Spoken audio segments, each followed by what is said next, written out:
Olá pessoal, estamos hoje com a nossa segunda aula sobre o tema recrutamento e seleção. Na nossa primeira aula nós vimos sobre análise e descrição do cargo e sobre as características técnicas do futuro ocupante. Hoje nós vamos ver o quê? Análise das características físicas. E essas características dependem muito do posto de trabalho onde vai ser executada a função, ou as tarefas ou as funções. No ponto de fábrica, no posto de trabalho de fábrica, nós temos algumas dificuldades maiores. Por exemplo, se você tem uma bancada com várias pessoas de uma determinada estatura média, de 1,70 m, por exemplo, e você vai selecionar uma pessoa que tem 1,90 m de altura, possivelmente essa pessoa terá dificuldade para executar a sua atividade. Um ponto importante é o seguinte: numa linha de fábrica, você não tem como ficar adaptando, muitas das vezes, as características do local de trabalho para as pessoas. Seria importante isso, mas às vezes não tem como fazer. Na área administrativa é mais fácil, normalmente é uma escrivaninha. Quando não são aqueles postos, aquelas mesas de trabalho muito longas, uma escrivaninha é mais fácil, você adapta para qualquer pessoa, qualquer altura, seja mais baixo ou mais alto. Um ponto também a ser considerado dentro dessas características físicas é a atividade específica que a pessoa vai desenvolver. Por exemplo, se a pessoa vai fazer uma montagem de equipamentos elétricos,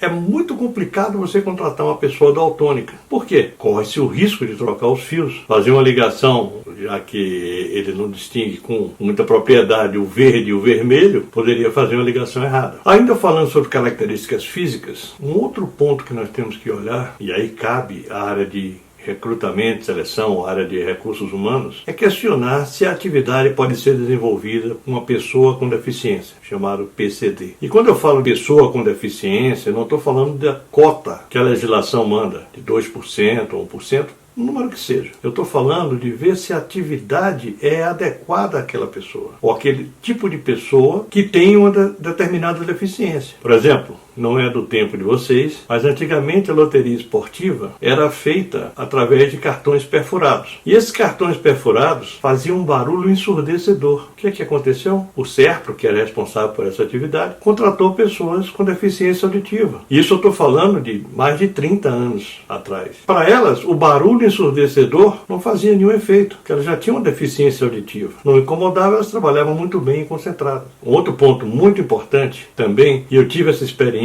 no banco onde eu trabalhei, foi contratado um cego para trabalhar como atendente de call center. Olha, o terminal dele, de computador, era adaptado, que obviamente ele não conseguia enxergar o que ele estava fazendo, ele trabalhava mais com o som. Ele transmitia e o computador cumpria as atividades e respondia para ele. O que aconteceu? Esse rapaz ganhou o prêmio por 2 meses consecutivos. Ele foi o melhor vendedor de produtos do banco. O que isso prova? Que uma determinada deficiência física que a gente tenha não é impeditivo de fazer um trabalho. Pelo contrário, eu vou dizer o seguinte: normalmente essas pessoas que têm algum tipo de deficiência são pessoas que estão esperando por uma chance para trabalhar e mostrar a sua capacidade. Elas têm uma preparação maior, um índice de concentração maior e um índice de responsabilidade também muito grande. Por enquanto, terminamos aqui. Deixe suas dúvidas nos comentários ou me mande pelo e-mail. Lembrando, recursoshumanos4.0@gmail.com. Na próxima aula nós vamos falar de quê? Características de personalidade.